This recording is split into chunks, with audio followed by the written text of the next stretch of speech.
In primetime news this evening, Erie.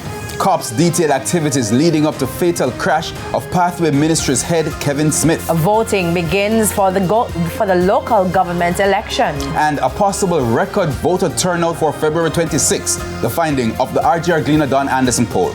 Good evening and welcome to Primetime News. A special welcome to our viewers on TVJ International in the Cayman Islands and to those of you watching online at onespotmedia.com. I'm Herman Green. And I'm Janella Precious with a preview of what's to come in business news. Here's Javon Keys.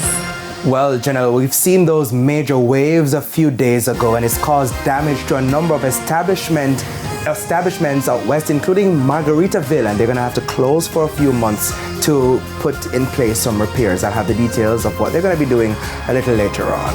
All right, and we also have a preview of what's to come in sports. Here's Spencer Darlington. Spencer?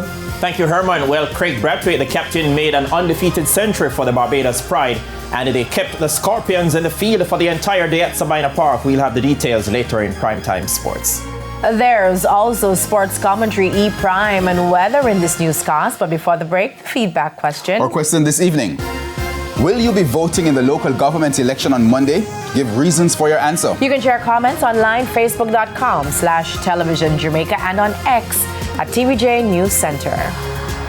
Please stay with us. Primetime News returns after this break.